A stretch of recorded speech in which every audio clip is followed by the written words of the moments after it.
하나님 나라 이렇게 살펴보고 있고요. 그러면서 이제 오늘은 그 하나님 나라의 한 중요한 부분이 하나님 나라와 교회의 관계인데, 그리고 하나님 나라와 성령은 분리되지 않는데, 자, 이것을 묶어서 하나님 나라와 성령과 교회 살펴보면서 특별히 하나님께서 의도하신 교회, 하나님이 의도하신 예배, 이걸 더 보기 원하고요. 이제 우리가 그런 교회, 그러한 예배가 되기를 위해서 더 추구하고 더 기도하고 또 사모하고, 이제 우리 모두가 그렇게 하기를 원하는 거죠. 할렐루야. 자, 첫째, 하나님 나라와 교회. 하나님 나라와 교회. 교회가 곧 하나님 나라라고 주장을 편 첫 번째 사람은 어거스틴입니다. 어거스틴 이후로 오늘까지도 일부에서는 그렇게 주장합니다. 그러나 교회는 하나님 나라가 아닙니다. 근데 우리 어제 특강해 주신 교수님도 명확하게 나눴듯이 교회가 하나님 나라는 아닌데 하나님 나라와 교회는 밀접한 관계가 있습니다. 밀접한 관계가 있습니다. 하나님의 나라는 우선적으로 하나님의 강력한 통치 내지 왕적 지배입니다. 왕적 지배입니다. 부차적으로만 그 왕이 다스리는 영역을 의미합니다. 특별히 완성될 하나님의 나라에서. 그러나 그 나라에서도 우선적으로는 하나님의 통치를 말합니다. 어제도 말씀드렸습니다. 그렇게 왕적 통치이기 때문에 하나님의 백성들인 교회와 동일시되지 않습니다. 동일시되지 않습니다. 교회는 하나님의 통치에 들어가며 하나님의 통치 밑에서 살며 하나님의 통치에 의해 다스림을 받는 하나님의 백성들입니다. 교회는 하나님 나라의 공동체이며 그러나 하나님 나라 자체는 아닙니다.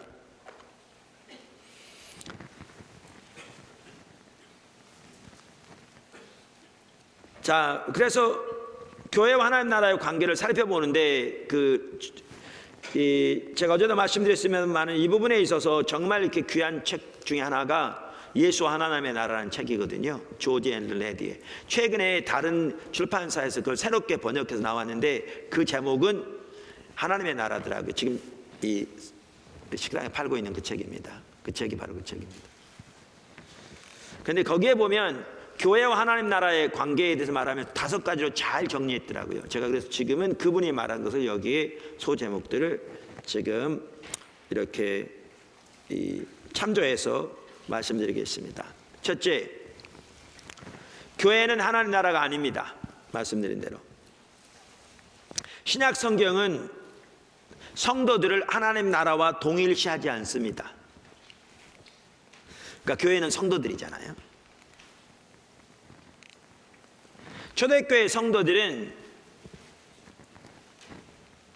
말씀을 전파했는데 그들은 교회를 전파한 것이 아니라 하나님 나라를 전파했습니다. 할렐루야. 사도행전 8장 12절, 19장 8절, 20장 25절, 28장 23절, 31절 등 사도행전만 보아도. 그런데 그 구절들에서 초대교회가 전한 그 하나님 나라를, 그 자리를 교회라는 단어로 대체했을 때 그것이 올바로 이해될 수 있는 구절이 단 한 구절이 없습니다. 그러니까 교회와 하나님 나라는 다른 겁니다. 다른 겁니다. 동일시될 수 없습니다. 두 번째, 하나님 나라가 교회를 창출합니다. 그러니까 그 전에 번역된 책은 좀 이렇게 번역이 매끄럽지 못한 게 많아요. 근데 새로 이렇게 나온 책을 보니까 제가 자세히 많이 안 봤는데 대강 훑어보니까 번역을 훨씬 더 매끄럽게 했더라고요. 그런데 그전 때 그 번역한 책에서는 뭐라고 나와 있냐면 하나님 나라가 교회를 창출한다 이렇게 나와 있는데 이 새로 번역한 책에는 교회가 하나님 나라를 창조한다 이렇게 번역했더라고요. 근데 제가 보기에는 그 영어 책을 봐야 되는데 영어 책에 보면 창조는 create이라고 그러는데 그렇게 안 돼 있을 겁니다. 제가 보기에는 그 단어가 다른 단어일 겁니다. 그래서 제가 나중에 확인한 다음에 제가 정리할 때는 이 부분을 제가 보기에 가장 적합한 단어로 번역해서 표현하려고 합니다.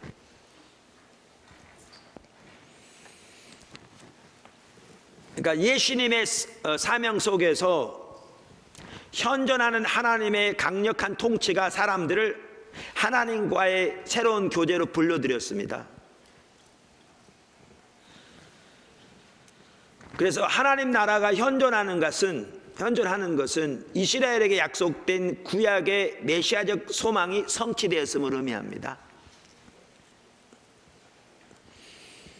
그렇게 예수님을 통해서 메시아적 소망이 성취되었을 때 이스라엘 전체가 그것을 거절했습니다. 그러나 그 하나님의 제시를 받아들이는 자들이 하나님의 새로운 백성이 되었습니다. 즉 하나님 나라의 자손들 참 이스라엘이 되었습니다. 그들이 바로 교회가 된 것이죠. 그래서 그 교회를 바라교회라고 이렇게 표현했더라고요. incipient church라고 표현했더라고요. 그래서 교회는 예수 그리스도를 통해서 이 세상에 들어온 하나님 나라의 결과물입니다. 할렐루야. 교회는 예수 그리스도를 통해서 이 세상에 들어온 하나님 나라의 결과물입니다. 그래서 하나님의 나라가 교회를 창출합니다. 아멘. 세 번째, 이제 세 번째, 네 번째, 다섯 번째가 그 하나님 나라와 관련된 교회의 소명과도 관련됩니다. 이 부분이. 자, 세 번째, 교회는 하나님 나라를 증거합니다. 교회는 하나님 나라를 증거합니다. 그러니까 하나님 나라를 증거하는 것이 교회의 사명입니다. 아멘. 여러분이 아멘 안 하시면 저라도 혼자 부지런하겠습니다. 어제 또 강의를 정말 길게, 그러나 정말 알차게 여러분 머리가 꽉 차도록 하셔서 제가 어제 저녁에 많이 쉬어갔습니다. 거기다가 막 강의를 많이 하면 받아들일 것 같아서 그래서 제가 간증도 많이 하고 어제 좀 쉬어갔는데, 오늘도 이렇게 편한 마음으로 하시되 오늘은 여러 가지 내용을 좀 나눠야 합니다. 교회는 하나님의 나라를 증거합니다. 하나님의 나라를 증거하는 것이 교회의 사명입니다. 교회는 하나님 나라를 세울 수도 없고 하나님 나라가 될 수도 없지만, 교회는 하나님 나라에 대해서 그리스도 안에서 과거 미래에 걸쳐 이루어질 하나님의 구속 행위에 대해서 증거해야 합니다. 아멘. 제가 여기 하나님 나라를 증거하는 소명을 가졌다 이렇게 말할 때 이 증거라는 단어가 매우 중요합니다. 그러니까 증인될 소명을 가졌다라는 거죠. 근데 우리가 증인이 되려면 경험해야 증인이 될 수 있습니다. 경험해야. 무슨 말이냐면 어떤 사람이 법정에 어떤 사건의 증인으로 출석했습니다. 그랬더니 판사님이 묻습니다. 이렇게 인적사항을 물은 다음에 그 사건에 대해서 이렇게 말하죠. 그 사건 보셨습니까? 아니요. 거기 계셨나요? 아니요. 그 사건을 개인적으로 체험하셨습니까? 그 경험하셨습니까? 아니요. 그러면 판사가 그러겠죠. 뭐 때문에 오셨나요? 그러겠죠. 그러니까 증인이 된다는 것을, 그것을 경험하는 사람만 증인이 될 수 있거든요. 여기에 하나님 나라를 증거한다는 말에 이 증거한다는 말이 의도적으로 쓰인 겁니다. 왜 제가 이 말씀을 미리 드리냐면, 교회는 하나님 나라를 증거하는 소명을 가지고 있다 이렇게 말할 때 사람들은 당연하지, 교회는 하나님 나라의 복음을 전해야지 이렇게 생각할 수 있는데 그거 이상이라는 거죠. 지금 여기서 말하고자 하는 것은 그 이상이라는 겁니다. 그래서 제가 증거라는 말의 의미를 먼저 말씀드렸습니다. 그래서 교회가 이렇게 하나님 나라를 증거해야 할 소명을 가졌는데, 우리는 어디서 이걸 볼 수 있냐면 예수님께서 12제자와 70인의 제자들을 파송하실 때 하신 명령에서도 볼 수 있습니다. 그러니까 마태복음 10장에 보면 예수님께서 12제자들을 파송하셨고, 누가복음 10장에 보면 예수님이 70명의 제자들을 파송하십니다. 그리고 그들에게 명령하셨는데, 그들에게 하나님의 나라를 증거하라고 명령하십니다. 하나님의 나라를 증거하라고. 그리고 우리가 사도행전에 나타난 초대교회 성도들의 삶에서 그 예수님의 명령을 확인할 수 있습니다. 확인할 수 있습니다. 저 개인적으로는 제가 이번 시리즈를 이렇게 하면서 이 부분을 좀 더 자세히 보기 위해 사도행전을 다시 묵상하기 시작했습니다. 사도행전을 좀 더 상세하게 다시 한번 보려고 합니다. 물론 사도행전 여러 번 봤죠. 땅끝까지 하나님의 나라의 복음을 전파하는 것이 교회의 사명입니다. 아멘.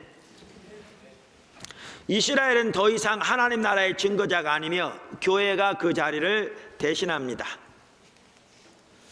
근데 말씀드린 대로 우리는 하나님 나라를 증거해야 할 소명을 가지고 있다, 그 말이죠. 제가 이 말의 의미를 좀 더 잘 설명하기 위해서 조지 레드가 박사가 말한 말을 그대로 제가 인용하겠습니다. 잘 설명했더라고요. 예수의 제자들이 만일 하나님 나라의 생명과 교제를 받아들인 자들이며, 하나님 나라의 생명과 교제를 받아들인 자들이며, 누가? 예수의 제자들이 그것을 받아들이 하나님 나라의 백성이 된 거잖아요. 자들이며 이 생명이 종말론적 하나님 나라의 예견이라면, 자 보세요. 우리가 예수를 믿는다는 것은 하나님 나라의 생명과 교제를 받아들여 하나님 나라 백성이 된 건데, 우리가 받아들이고 경험하는 하나님 나라의 생명과 교제는 다가올 하나님 나라의 예견입니다. 이게 그 나라에 속한 겁니다. 이 생명과 교제가 그 뜻입니다. 예견이라면 여기서 지금 여기서 교회의 주된 과제들 중 하나가 이 악한 현 세대에서 오는 세대의 생명과 교제를 드러내는 것이라는 사실이 당연하다.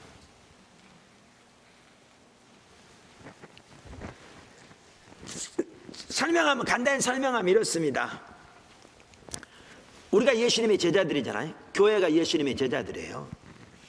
우리들이 하나님 나라의 생명과 교제를 받아들인 자들이잖아요.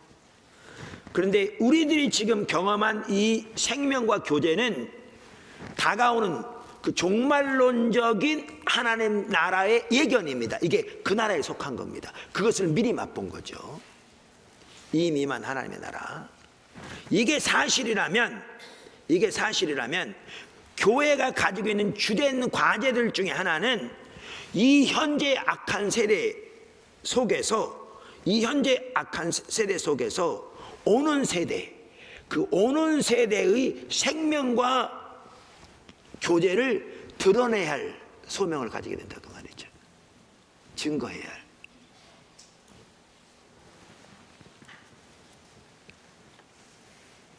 교회는 두 세대에 속하는 이중적 성격을 가진다. 그러니까 이 현재 악한 세대 속에 살지만 거기 속하지 않은, 우리는 다가오는 세대에 속한, 이미 살펴봤죠. 두 세대에 속하는 이중적 성격을 가진다. 교회는 오는 세대의 백성이지만 죽은 죄인들로 구성되어 있는 아직 이 세대 속에서 살아간다. 아직. 이것은 교회가 이 세대 가운데서 완전히 완성되지는 못했다 할지라도 완전한 종말론적 하나님 나라의 생명을 나타내야 한다는 것을 의미한다. 이게 교회의 소명이라고 합니다. 어마어마한 겁니다. 그러니까 우리가 이 현재 약한 세대 속에서 다가오는 종말론적 하나님 나라에 속한 그 생명과 교제를 이 현재 약한 세대 속에 드러내야 할 소명을 가지고 있는 겁니다. 그게 교회가 하나님 나라를 증거하는 소명을 가진다, 이 뜻입니다. 그럼 아까도 말한 대로 우리 속에 다가오는 하나님 나라의 생명과 교제가 넘치지 못한다면 우리는 전혀 증인으로 삶을 살지 못하는 거죠. 아까 제가 증인의 얘기를 한 것처럼. 그래서 우리가 교회에는 하나님 나라를 증거하는 소명을 가지고 있다 이렇게 말할 때 당연히 복음을 전하는 소명을 가지고 있죠. 이렇게 사람들이 쉽게 이해하니까 당연히 하나님 나라의 복음을 전해야 되는데 여기서 증거하는 소명을 가졌다는 말은 그 이상이라는 거죠. 이게 하나님이 교회에 주신 소명의 한 핵심입니다. 소명의 핵심인 거죠. 정말 중요하죠. 정말 중요하죠. 할렐루야. 네 번째, 이 세 번째하고도 많이 연관이 있는데 약간 다른 측면입니다. 교회는 하나님 나라의 도구입니다. 교회는 하나님 나라의 도구입니다.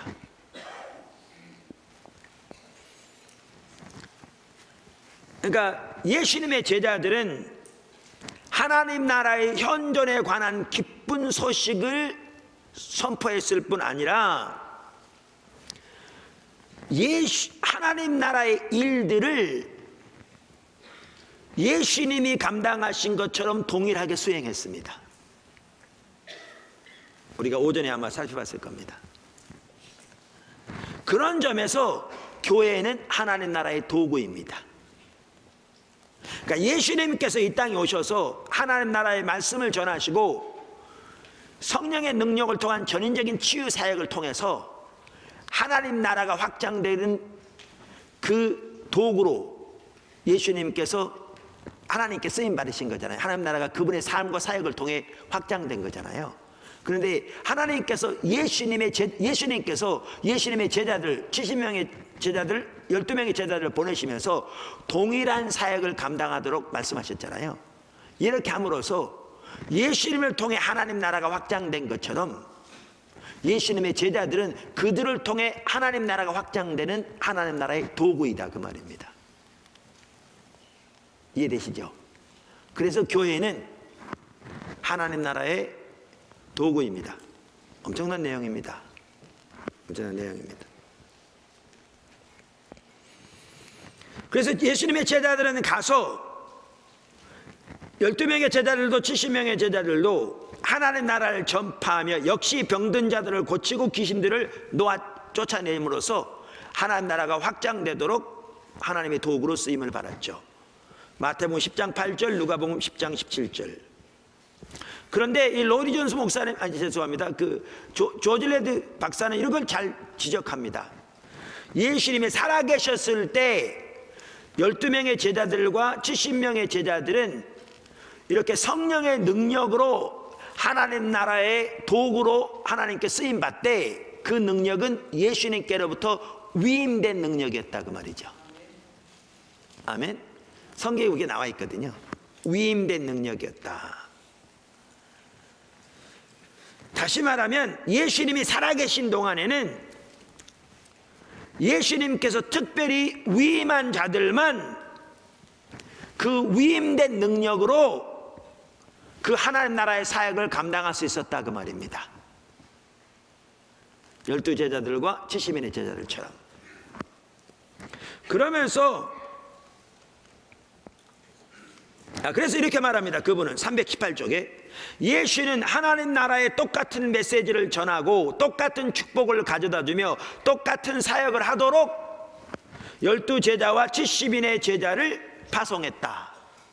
그러면서 몇 줄 띄고, 왜냐하면 이 제자들의 경우에는 하나님 나라의 능력이 예수와 불가피하게 연결되기 때문이다. 그가 특별히 위임한 자들만이 하나님 나라를 전파하며 그의 능력들을 행사할 수 있었다. 이렇게 표현합니다. 이해되시죠?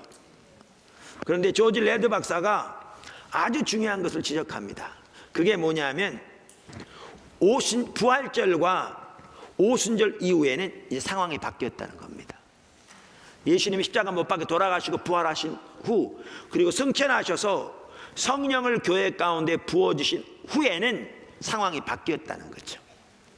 제가 그분의 말을 계속 읽어보겠습니다. 부활절과 오순절 후 이 상황은 바뀌었다.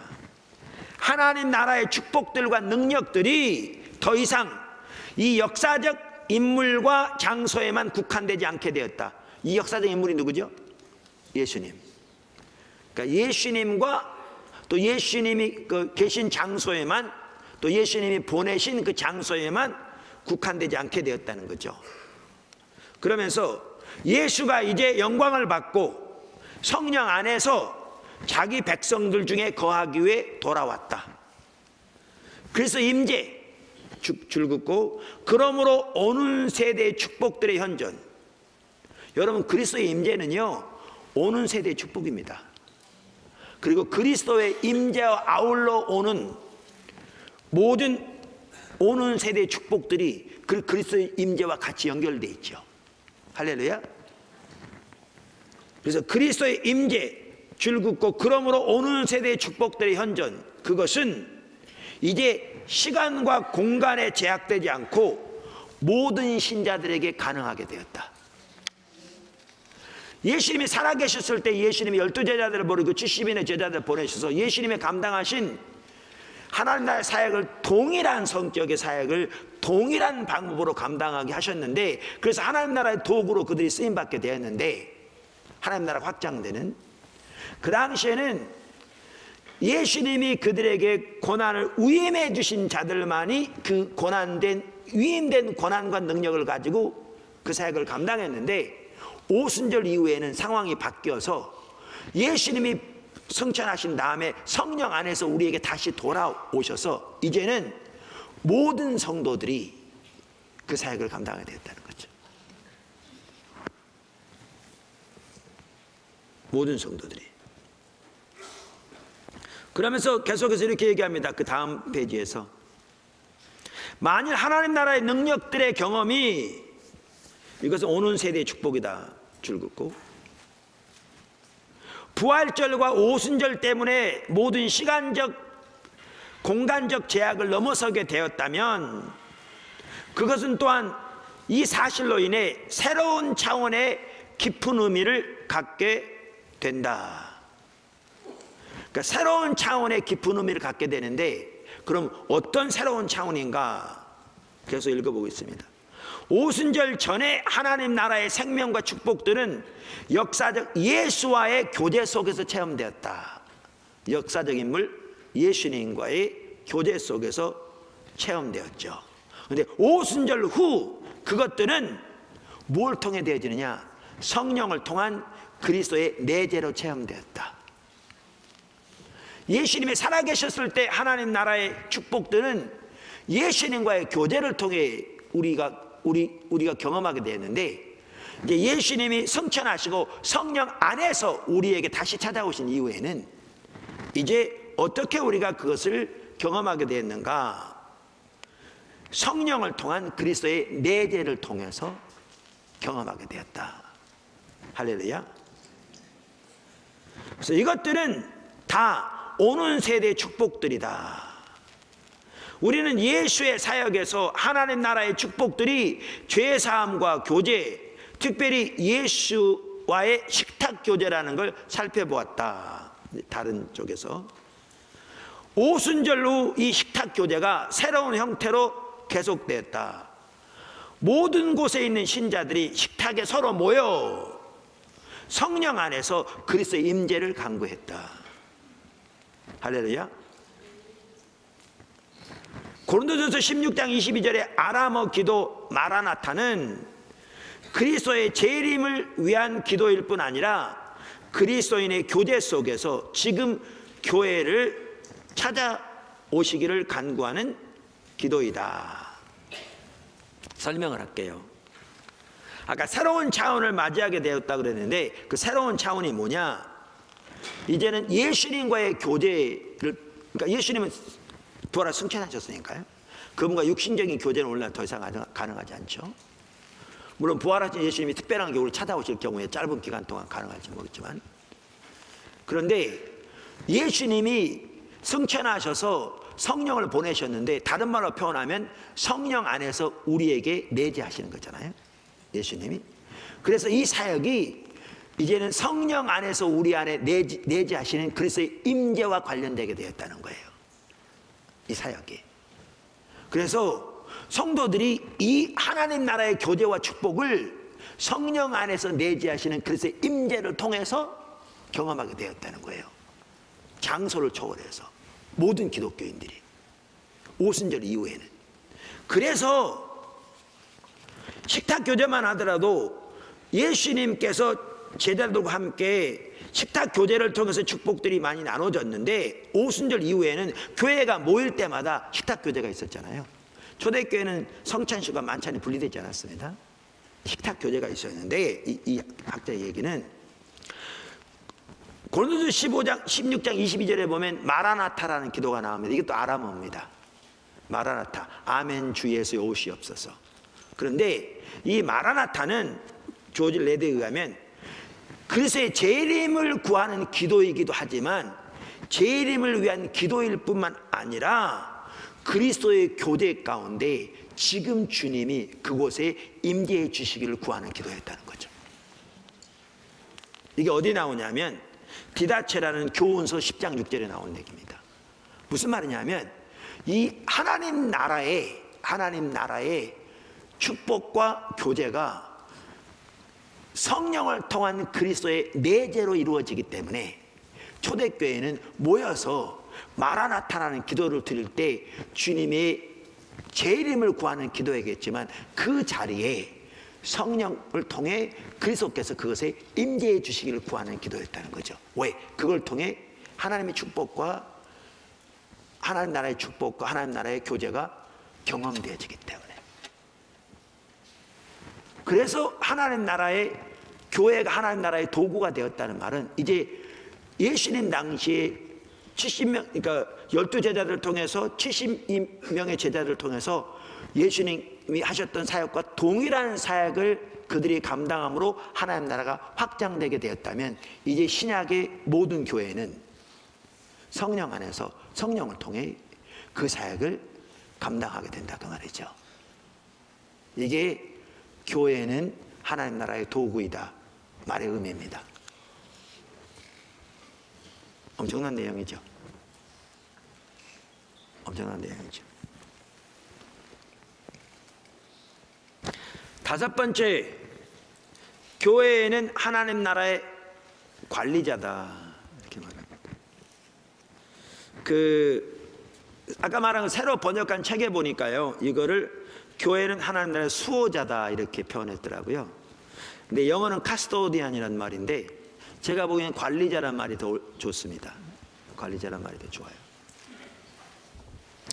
이 부분은 좀 더 이렇게 나눌 필요가 있는데 썩 자세하게 이해가 되려면 좀 설명이 필요합니다. 근데 제가 여기서는 이 부분을 자세히 하기보다 어느 정도 윤곽만 살펴보고 넘어가려고 합니다. 왜냐하면 제가 나누고자 하는 초점은 이 다음에 있거든요. 다음에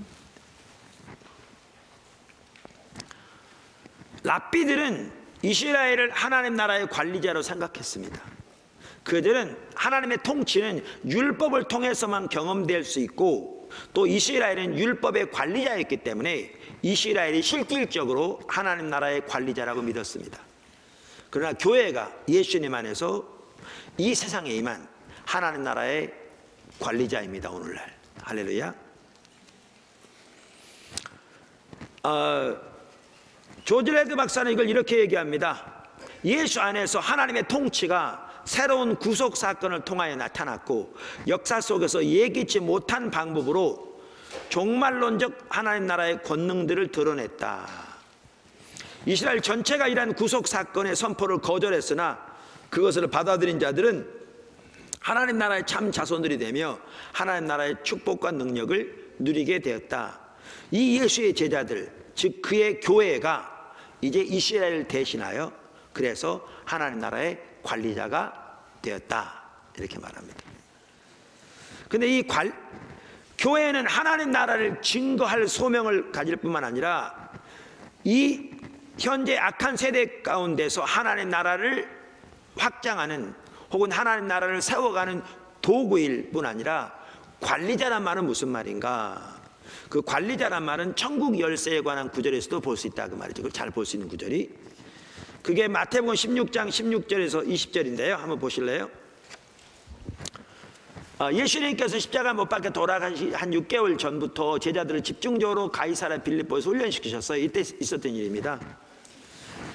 사람들이 나 누구라 하느냐 그랬더니 이렇게 저렇게 말했고요. 그럼 너희는 나를 누구라 하느냐 그랬더니 베드로가 한 말이죠. 16절 시몬 베드로가 대답하여 이르되 주는 그리스도시요 살아계신 하나님의 아들이시니이다. 예수께서 대답하여 이르되 바요나 시몬아 네가 복이 있도다. 이를 내게 알게 한 이는 혈육이 아니요 하늘에 계신 내 아버지시라. 또 내가 네게 이르노니 너는 베드로라. 내가 이 반석 위에 내 교회를 세우리니 음부의 권세가 이기지 못하리라. 그러면서 이렇게 말씀하시죠. 내가 천국 열쇠를 네게 주리니 내가 땅에서 무엇이든지 매면 하늘에서도 매일 것이요 내가 땅에서 무엇이든지 풀면 하늘에서 풀리를 하시고 여기에 교회를 관리자로 세우신 것을 보여준다 그 말입니다. 그러니까 예수님이 천국의 열쇠를 자기 교회에 주실 것이며 그들이 매거나 푸는 것은 무엇이든지 하늘에서 매거나 풀릴 것이므로 하나님이 교회를 하나님 나라의 관리자로 세우신 걸 보여준다 그 말이죠. 제가 페트라 주석을 찾아보니까요 이 구절에 대해서 천국 열쇠를 주리니 이 부분에서 이렇게 얘기했더라고요. 한편 여기 열쇠는 청지기로 임명된 자에게 주어지는 것으로서 창고 관리에 관한 전권을 위임하는 표식, 문을 열고 닫을 수 있는 권위를 상징한다. 이걸 보면 하나님이 교회에 주신 하나님 나라의 관리자로서의 그 어마어마한 특권과 혹은 의무를 짐작해 볼 수 있죠. 다시 읽어볼까요?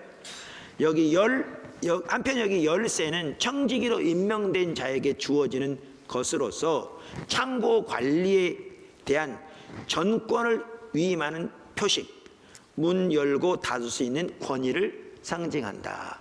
그래서 제가 보기에는 이 카스토디안이라는 단어가 아까 말한 수호자라는 단어보다는요 관리자라는 단어가 훨씬 더 잘 번역한 겁니다. 제가 보기에는. 자, 그러면서 여기 베드로에게 주어졌다는 이란 그 견해가 이제 몇 가지가 있죠. 가톨릭 같은 경우 여기를 베드로라고 그래서 베드로 한 사람에게 주어진 것이고 그게 뭐죠? 로마 그 일대 뭡니까? 교황이라고 그러는데 그 틀린 말이죠. 로마 교회는 베드로에 세워지도 않았고요. 그건 전혀 틀린 말입니다. 자, 그러면서 이 페트라 주석도 몇 가지 견해를 말하면서 이렇게 말해요. 네 번째 말하면서 이 조지 레드 박사 정확히 같은 이해를 가지고 제가 보기에 가장 타당한 견해죠. 이렇게 말해요. 여기 그 베드로에게 주어졌다는 의미에 대해서 12사도를 대표하는 베드로와 12사도 그리고 더 나아가서 그리스도 교회 전체를 가리킨다. 그래서 교회 전체의 열쇠가 주어진 거죠. 하나님 나라의 열쇠가. 그 견해이다. 그러면서 많은 학자들을 인용하면서 이 마지막 견해가 가장 타당한 듯하다. 이렇게 말하면서 이 페트라 주석의 학자들이 이렇게 말했죠. 왜냐하면 천국은 궁극적으로 유대인들과 이방인들 모두에게 개방되어 있기 때문이다. 이렇게 표현했습니다. 자, 그러면 그 뭐죠? 여기에 그 열쇠를 주어서 열면 열리고 닫으면 닫는다고 그랬는데 그것을 무엇을 의미하는가? 제가 자세히 설명할 수 없고요. 이럴 때 빨리 지나가야 되는데 지금 괜히 제가 건드렸다가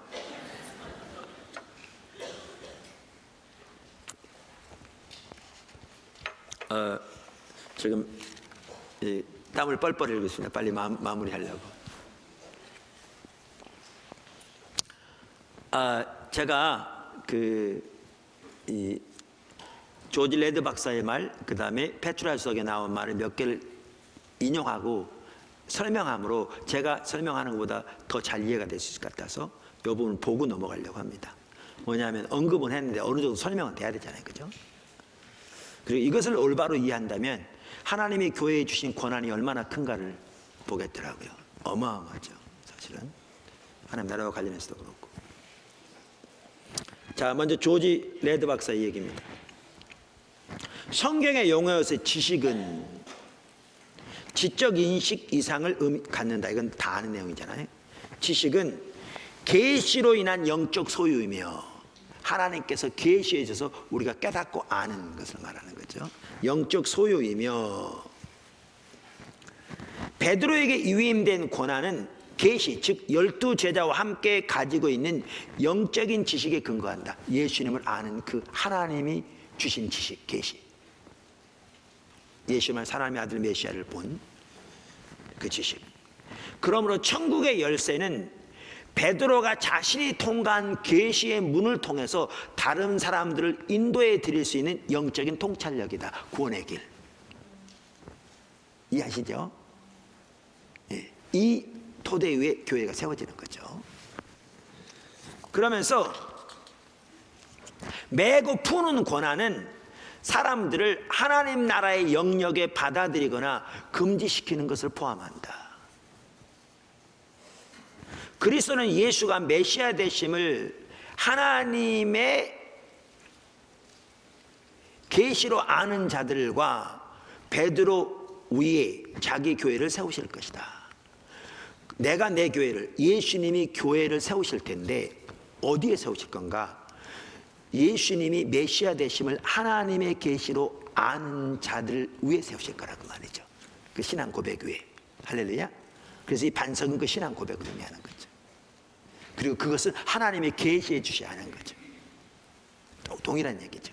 단순한 지적인 지식이 아니죠. 명백합니다. 교회를 세우실 것이다. 사람들을 하나님 나라의 축복에 들어가게 하든지 아니면 금지시키는 방법도 동일한 이 계시에 의해서 그들에게 위임될 것이다. 아멘. 자, 그러면 땅에서도 매면 하늘에서도 매일 것이요 땅에서도 풀면 하늘에서 풀릴 것이라. 이건 뭐냐? 이 부분에 대해서 한 부분을 언급하면 레드 박사는 이렇게 얘기합니다. 이 구절은 임의적인 권한 행사를 말하는 건 아니다. 당연하겠죠. 죄 용서의 권한은 하나님 나라를 증거함에 있어서 불가피한 문제이다. 더욱이 그것은 베드로에 의해서가 아니라 모든 제자들, 즉 교회에 의해서 행사되는 권한이다. 이 권한을 교회에 주신 거죠. 자, 제가 페트라 주석을 읽어보겠습니다.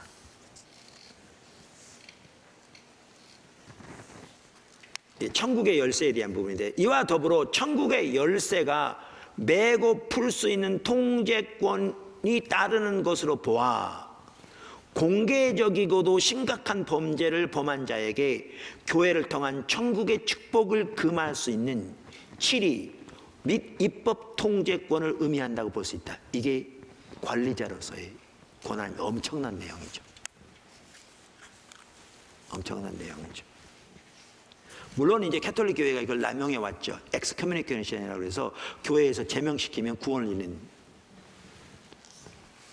그런데 이게 하나님이 교회에 주신 매우 놀라운 그 고난이죠. 물론 이 부분에 대해서 이제 많은 연구도 필요하지만요. 실로 이 땅의 교회에서 치리는 천국의 통제권과 긴밀한 영광을 지닌다.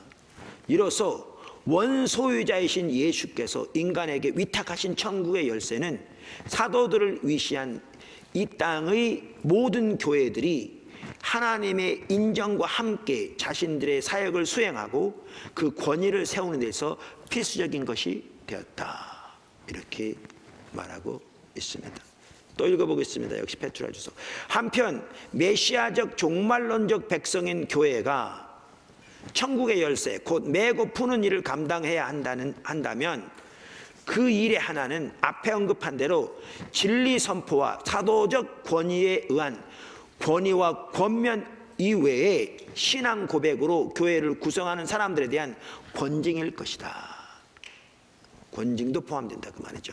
사실 초대교회사를 추적해 보면 분명 권징은 사도들, 장로들, 나아가서 온 교회의 특수한 임무임을 알 수 있다. 성경 구절 쭉 나와 있습니다. 더욱이 권징은 그리스도에 대한 철저한 신앙 고백을 근거했을 뿐 아니라 도래할 메시아 왕국을 대망하는 무리들로 구성된 교회의 본질적인 사명을 수행하고 스스로의 거룩을 유지하기 위해 필수불가결한 것이었다. 사실 교회가 담당한 진리의 참된 선포는 이 권징을 전개한 것이며 또한 이를 수반해야만 하는 것이다. 이게 교회에 주신 엄청난 권한입니다. 물론 이게 임의적으로 남용될 수는 없습니다. 이 부분에 대한 부분은 좀 더 많은 연구도 필요하지만 초대교회에는 그것이 분명히 있었습니다. 여기 성경 구절을 보면 오늘날은 교회가 심각하게 하나님의 기준에서 멀어지니까 그럼 니는 오고 나를 오느냐, 서로 하나님 편에 상대방을 정죄하는 게 이 시대다 보니까 이런 부분이 무너져 있는데, 그만큼 교회를 하나님이 하나님 나라의 관리자로 세우셨다, 그 말입니다. 포도나무교회에서 과거에 얼마 전에 한 성도가 이름도 이상하게 하나님이 그렇게 부르라고 그랬다고 와가지고 성도들을 미혹해가지고 끌고 나가서 뭐였습니다. 제가 권면했는데 듣지 않고 돌이키지 않았습니다. 우리는 그동안 많이 기다렸는데 돌이키지 않아서 빠른 시일 내에 어느 시점이 되면 교회가 교회 절차를 통해서 포도나무교회에서 제명할 겁니다. 지금 안 나오고 있습니다. 근데 공식적으로 제명할 겁니다. 그게 무슨 의미가 있느냐고요? 저는 하나님 나라에서 의미가 있을 거라고 생각합니다. 그분 지옥 간다는 얘기는 아닐지 모르지만, 그런 얘기는 아닐지 모르지만, 그런 게 남용되면 안 되죠, 당연히. 인간의 개인의 생각을 따라서 해서도 안 되고.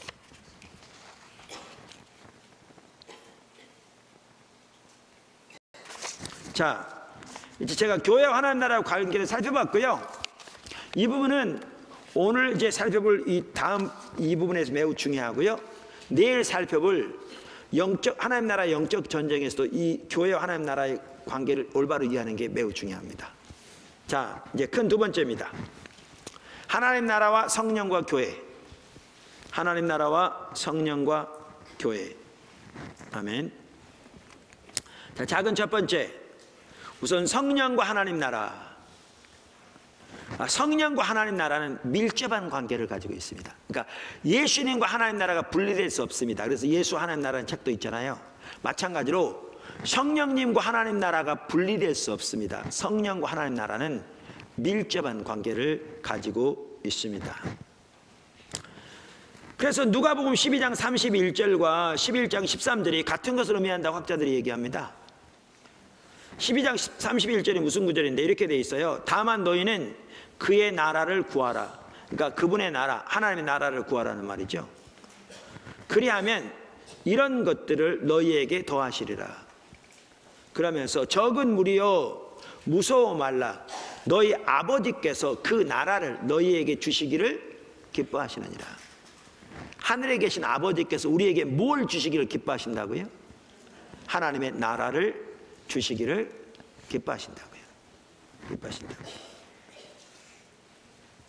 자, 그래서 하나님의 나라를 구하라. 그럼 하나님 나라를 주시기를 기뻐하신다, 아버지가. 그런데 뭐죠? 누가복음 11장에 보면 이렇게 나오거든요. 13절. 너희가 악할지라도 좋은 것을 자식에게 줄 줄 알거든.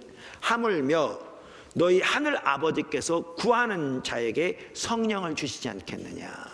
근데 여러분들이 이렇게 신약 학자들의 책을 보시면 알겠지만요, 이승윤 교수도 아주 귀한 교수님 중에 한 분인데 그분도 마찬가지고 그의 책 성령에서 118쪽에 이 두 기도가 같은 것을 의미한다고 봅니다. 그러니까 하나님 나라를 주시기를 기뻐하신다는, 다른 말로 뭐냐, 너희에게 성령을 주시기를 기뻐하신다는 말이죠. 그러니까 아까 초대교회만 하더라도 마라나타 그 기도가 그들의 모임 가운데 성령 안에서 그리스도의 임재로 그곳에 함께 하심으로 그 다가오는 세대에 속한 하나님 나라의 생명과 교제가 그 가운데 더 풍성하게 넘치기를 사모하는 기도였다고 말하는 게 동일한 내용입니다. 동일한 내용입니다. 뿐만 아니라 로마서 14장 17절을 보면 성령과 하나님 나라가 밀접한 관계가 있는 것을 명백하게 볼 수 있습니다. 우리가 잘 아는 구절입니다. 하나님의 나라는 먹는 것과 마시는 것이 아니요 오직 성령 안에 있는 의와 평강과 희락이라. 이 구절을 보면 성령과 하나님 나라가 밀접한 관계가 있는 것을 정확하게 보여주는 한 핵심적인 구절입니다. 사실 하나님 나라를 이해함에 있어서 학자들이 매우 중요한 구절 중에 하나로 이해하고 있는 구절도 바로 이 구절입니다. 자, 그런데 이 하나님 나라와 성령이 이렇게 밀접한 관계가 있는데요, 저는 하나님 나라와 성령이 밀접한 관계가 있대 다 하나입니다. 하나인데 우리가 이해하기 쉽도록, 그리고 하나님의 역사를 이렇게 추구하고 기대하기 쉽도록 저는 이제 그런 데 관심이 있거든요. 제가 한 번은 이 귀한 학자들을 이렇게 주일날 교회에 초청한 적이 있었어요. 제가 뭐 안식 올 때는 제가 없으니까 뭐 초청하기도 하지만 있을 때, 그랬더니 제가 딱 일부 예배 설교하는 거 딱 들으니까 뭘 보겠냐면 학자들은 그 당시 무슨 일이 있는 거에 거기에 초점이 있더라고요. 근데 저는 뭐에 관심이냐면 그래서 오늘날 어떻다는 말이냐, Here and Now에 관심이 있더라고요. 그러니까 설교하는 내용을 딱 보니까 금방 딱 드러나더라고요. 제가 그분한테 일부를 마친 다음에 그 얘기를 했죠. 학자들은 그때 어떤 일이 있었는지에 관심이 있는 것 같다. 그게 학자들이 할 일이죠. 근데 나는 목사라 그런지 그걸 토대로 지금 오늘 우리에게 어떤 일이 있어야 되는지 여기에 초점이 있다. 적용에 초점이 있는 거죠. 목회자니까. 근데 금방 그분이 알아듣더라고요. 뭐 뛰어난 사람들이니까. 그래서 2부 예배 때는 약간 그 부분을 바꾸더라고요. 저는 바꾸라고 하는 의미는 아니었어요. 바꾸라는 의미는 아니었어요. 그러니까 저는 이 성경이 말하는 하나님 나라와 성령은 밀접한 관계가 있는데, 그럼 오늘날 이게 어떻게 나타나야 되느냐, 저는 여기에 관심이 있거든요. 여기에. 제가 목사다 보니까, 제가 학자가 아니니까.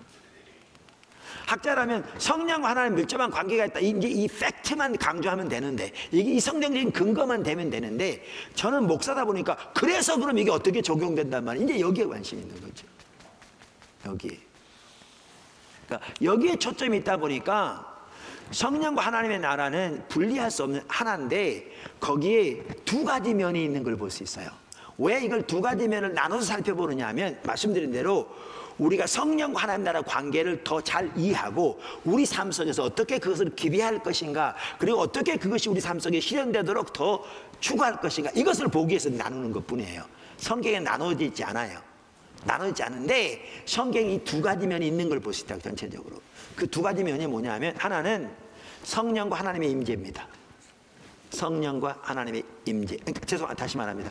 하나님 나라와 하나님의 임재, 혹은 하나님 나라와 성령의 임재고요. 또 다른 하나가 뭐냐면 하나님 나라와 성령의 능력을 통한 전인적인 치유 사역입니다. 그러니까 그 두 가지 면을 볼 수 있는 하나가 뭐라고요? 성령의 임재 혹은 하나님의 임재고, 다른 하나가 성령의 능력을 통한 전인적인 치유. 이렇게 두 가지 면이 있는 걸 볼 수 있습니다.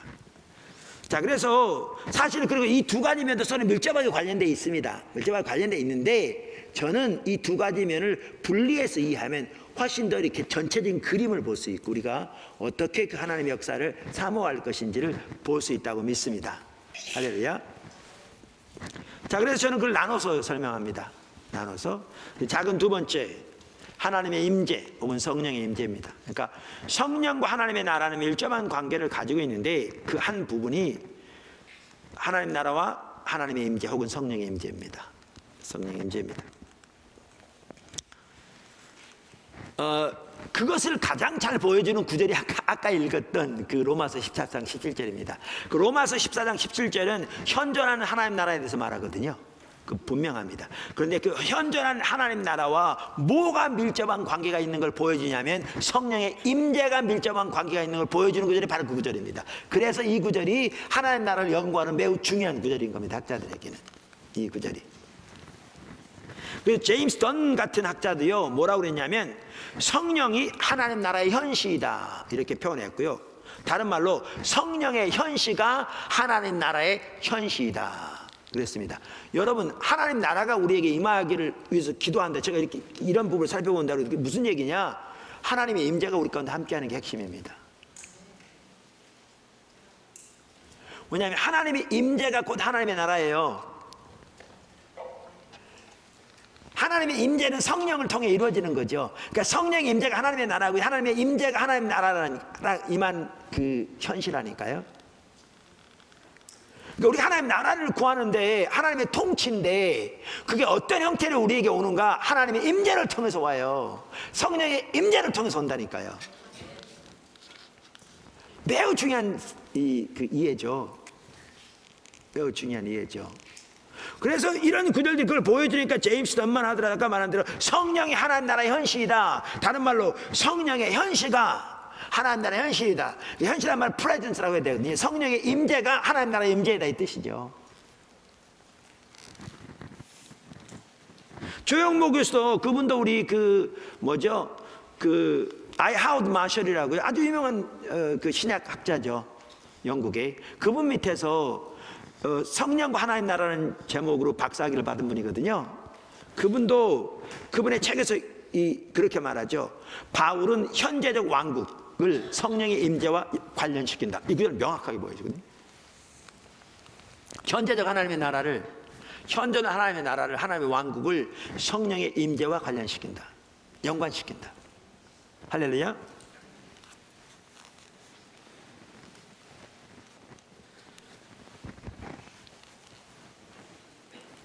제가 그분의 책을 읽어보겠습니다. 로마서 14장 17절 아까 읽었던 그 구절이에요.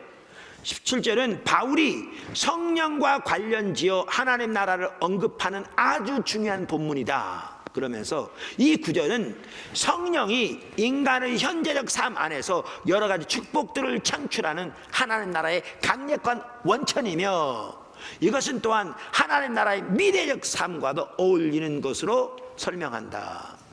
아까 조지 레드 박사 똑같이 얘기했어요. 똑같이 아까 설명드린 대로. 그러면서 이렇게 말합니다. 바울은 하나님 나라의 삶의 여러 축복들을 성령의 역할과 분명하게 관련시킨다. 그래서 바울에게 있어 하나님 나라 안에서의 삶이란 것은 바로 성령 안에서의 삶을 의미한다. 할렐루야. 그러면서 그분도 또 며칠 동안 이렇게 말합니다. 그래서 바울은 현재적 왕국을, 즉 현존하는 하나님 나라를, 그 뜻이죠. 현재적 왕국을 성령의 임재와 연관시킨다. 이렇게. 그래서 하나님 나라와 성령은 밀접한 관계가 있는데 아까 말씀드린 대로 그 부분의 한 부분이 뭐냐 하면 하나님 나라는 성령의 임재와, 즉 하나님의 임재와 밀접한 관계가 있다고 말입니다. 할렐루야. 그러면 이걸 바꿔 말하면 무슨 얘기인지 아십니까? 여러분의 교회 가운데 하나님의 나라가 더 예배 가운데 강력하게 임하셔서 역사하시기를 추구한다. 그게 무슨 다른 말로 뭐냐면 여러분의 개인과 교회 가운데 예배 가운데 성령의 임재가 더 강력하게 함께하기를 추구하고 기도하고 또 그 길을 따라 행하는 것입니다. 할렐루야.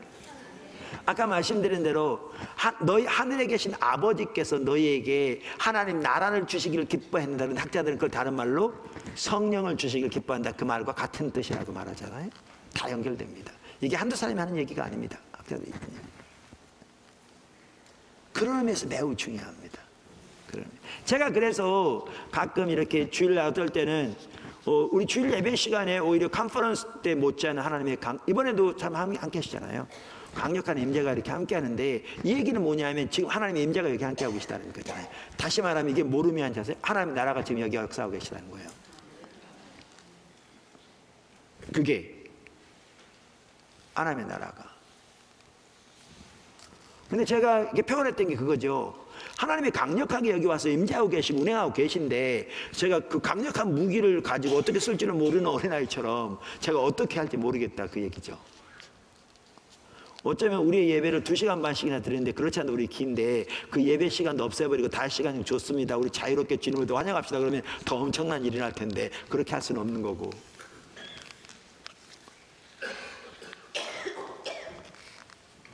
제 얘기가 그 얘기죠. 제가 왜 이런 부분을 살펴보느냐면 우리 성도들만 하더라도 이러한 하나님의 말씀의 토대에서 이런 분명히 이해하고 하나님 앞에 나올 때 우리가 하나님의 나라가 어떻게 우리 가운데 역사하기를 우리가 기대하고 또 어떤 부분을 사모하고 뭘 위해 기도할 것인가를 알고 모으는 게 너무 중요하다는 거죠. 그래서 이런 부분을 살펴보는 거죠. 무슨 말 이해되시죠?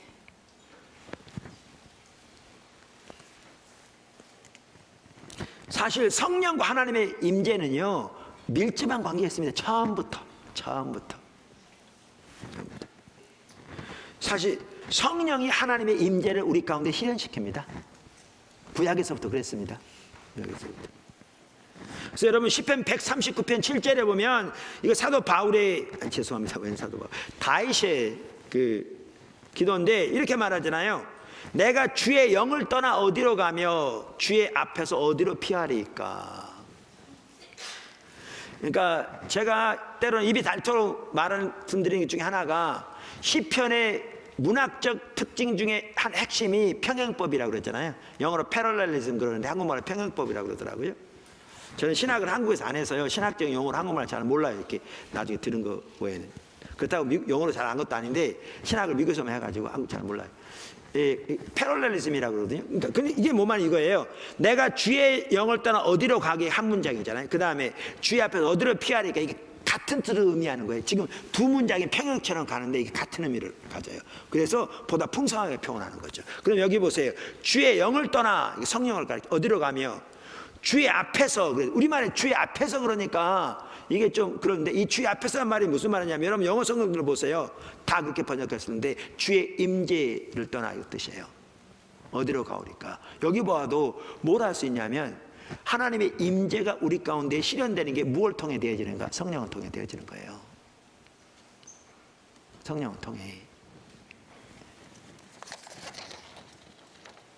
그러니까 제가 가끔 자주 인용하잖아요. 가끔보다 더 자주. 저는 이거 보면 가슴이 항상 너무나 이렇게 여러 번 말해도 막 가슴이 벅차더라고요. 미국의 베이커 출판사라고 있어요. 미국은 출판사에 따라 그 신학적인 그게 뚜렷하거든요. 근데 복음주의 출판사 중에서 얼드먼, 베이커, 이런 존더반 이런 출판사들이요 다 복음주의적이면서도 매우 건전한 출판사들입니다. 아주 귀한 출판사들입니다. 그 베이커 출판사에서 Encyclopedia of the Bible 성경 백과 사전이라는 뜻인데 거기에 제가 보면 하나님의 임재라는 그 주제 아래 이렇게 돼 있어요. 구약에 대해서 말하면서 하나님의 성령 이렇게 소주제가 있으면서 이렇게 말해요. 성령 안에서 초월적인 하나님이 그분의 백성들에게 가까이 임하셨다. 하나님은 창조자로서 우리와는 근본적으로 구별된 초월적인 하나님인데 그 하나님이 임마누엘 하나님으로서 하나님 백성들에게 가까이 임하셨는데 어떻게 임하셨느냐? 성령을 통해서. 그러면서 이렇게 말합니다. 성령은 하나님의 임재가 그분의 백성들 가운데 실제가 되시는 매체이고 미디움이고 하나님의 은사들과 능력이 그들 가운데 역사하는 매체이다. 뭐가? 성령이. 성령은 그분의 백성들과 함께하는 하나님의 임재와 능력, 즉 하나님의 본질적인 성품에 따라 행동하는 하나님 그분 자신이었다. 그러니까 구약에서부터요 하나님의 임재가 우리 가운데 어떻게 실현되었는가, 그 초월적인 하나님이 어떻게 하나님 백성들 가운데 임하셨는가, 성령을 통해서 임하셨습니다. 그래서 사도 바울도 그렇게 이제 다윗도 그렇게 말하는 거죠. 그러면서 아까 말한 베이커 출판사 나온 성경 백과사전은 하나님의 임재에 대해서 구약의 특성을 말하면서 한 가지 특성을 이렇게 말하거든요. 구약의 특성을 말하면서 하나님의 임재의 장소 그러면서 이렇게 말해요. 하나님의 임재에 대한 매우 강한 강조와 아울러 구약에도 하나님의 임재에 대한 강한 강조가 나온다는 거죠. 여러분 정말 심각한 거 오늘날 한국교회에서 하나님의 임재에 그럼 신사도 하냐 그래요. 물론 그런 사람들 많지는 않지만 여러분 하나님의 임재는요 핵심이에요. 신학사전, 복음주의 신앙을 가진 출판사의 신학사전도 보세요. 구약만 하더라도 하나님의 임재에 대한 매우 강한 강조가 나와요. 구약에서부터 강한 강조와 아울러 하나님의 임재가 특정한 위치에 자리 잡을 수 있다는 것이 있다는 확신이 매우 두드러진다. 구약에서부터 자리 잡을 수 있다. 영어로 localized 이렇게 돼 있어요. 자리 잡을 수 있다는 확신이 두드러진다. 그 어디에 자리 잡았죠? 구약에? 지성소에. 제가 읽어볼게요. 하나님의 임재가 이스라엘을 하나님의 백성으로 만들었다. 실제로 그랬거든요. 그것이 없이, 하나님의 임재가 없이 그들은, 이스라엘은 그렇게 되기를, 하나님의 백성이 되기를 중단했을 것이다. 여러분, 하나님의 임재가 없으면 그들은 더 이상 하나님의 백성이 아니라 그 뜻이에요. 어마어마한 내용이에요. 여러분, 출애굽기 33장 보면 명확해요. 그 외에 성경 보면 지금 성경 백과사전에 나온 얘기예요.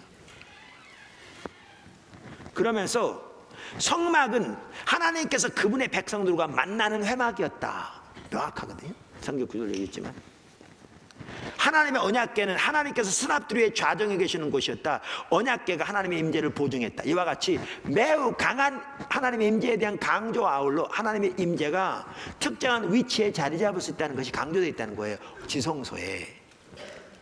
할렐루야. 근데 이 하나님의 임재가 뭘 통해 실현됐는가? 성령을 통해서. 구약에서부터. 그리고 하나님의 임재가 이스라엘 하나님 백성으로 만들었다고요. 자, 그런데 신약 성경에 대해서 이렇게 말해요. 제가 과거 컨퍼런스 때도 얘기 나왔지만 저는 생각만 하면 정말 이렇게 이런 부분이 이렇게 열망이 되거든요. 그리고 신약 성경에 대해서 하나님의 임재를 다루면서 그중에 한 일부분이에요. 이렇게 말해요. 그러나 신약에서는 이제 교회가 하나님의 성전을 구성한다. 그렇잖아요. 교회가 하나님의 성전이잖아요. 명확해요. 그러면서 이렇게 말해요. 기독교는 본질적으로 하나님의 임재와 하나님과의 대화의 종교이다. 잘 들어보세요. 이게 신학사전이 한 얘기니까 기독교는 본질적으로 하나님의 임재와 하나님과의 대화의 종교이다.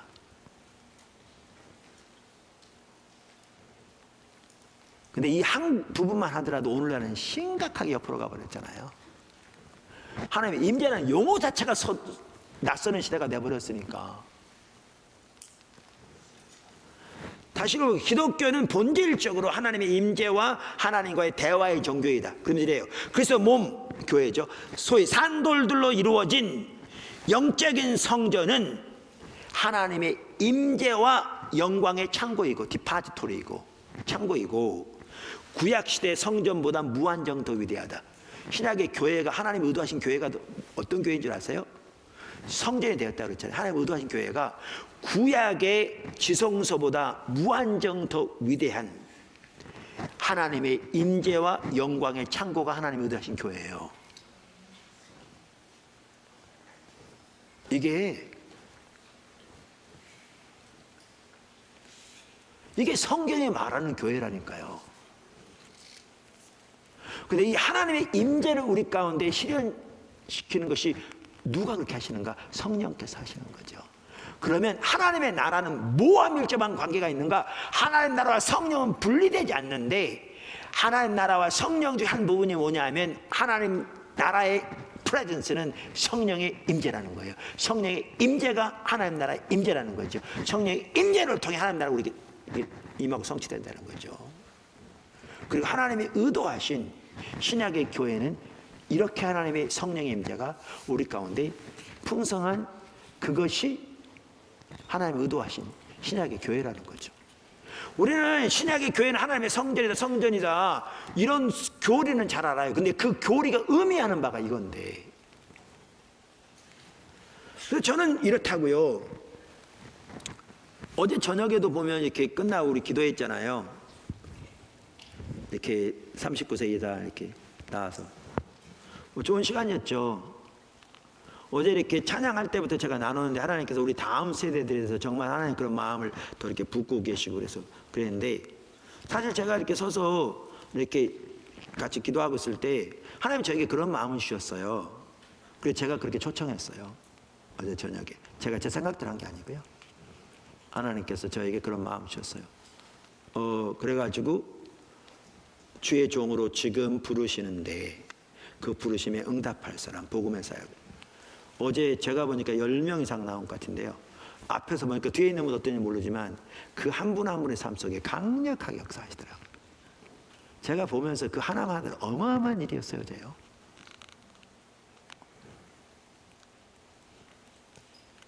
어제 이 자리에서 앞으로 그들의 인생 가운데 하나님이 하실 일들 보면 정말 놀라운 일들이었죠. 저는 그래서 아까 우리는 그 오는 세대의 축복과 생명과 교제를 누리게 됐는데 이것이 성령의 임재로 되어지는 거예요, 우리 가운데.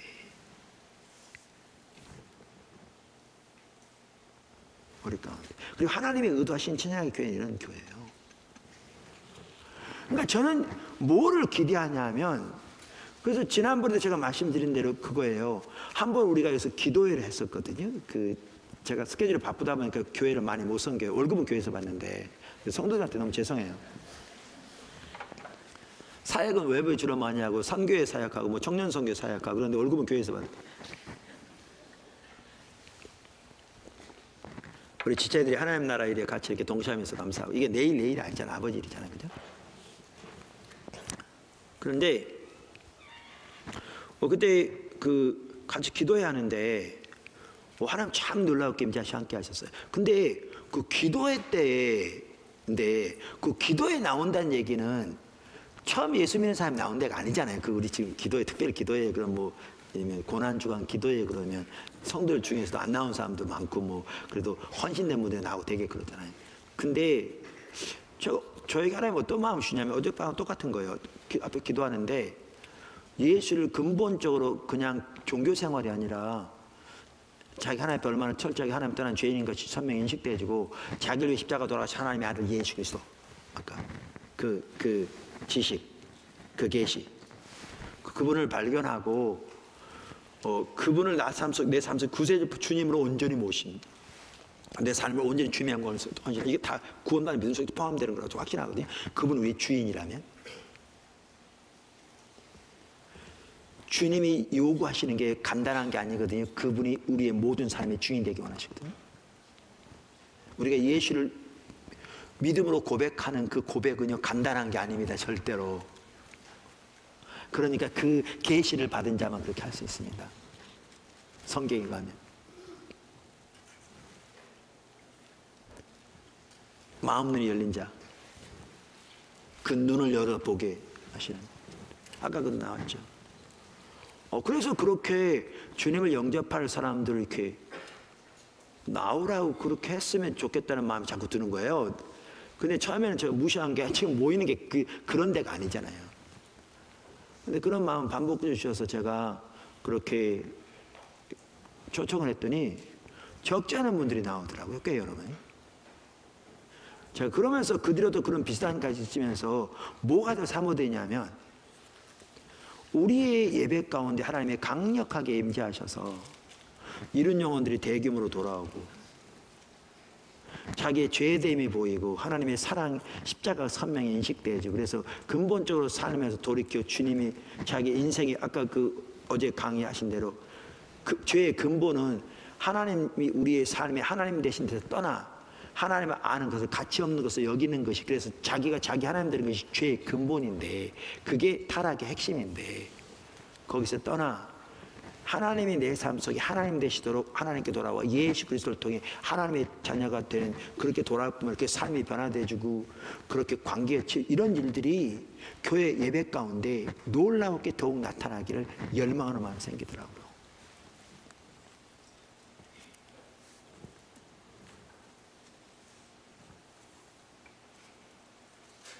단순한 육신적인 치유 이런 뿐만 아니라 당연히 육신적인 치유도 포함하죠.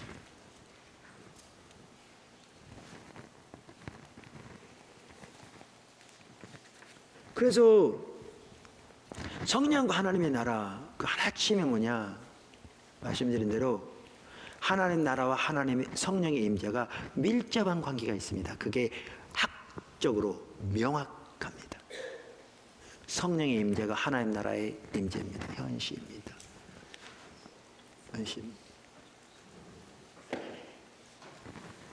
그래서 우리는 그렇게 우리의 예배 가운데 지금 하나님의 강하게 임재하고 계시거든요. 여기에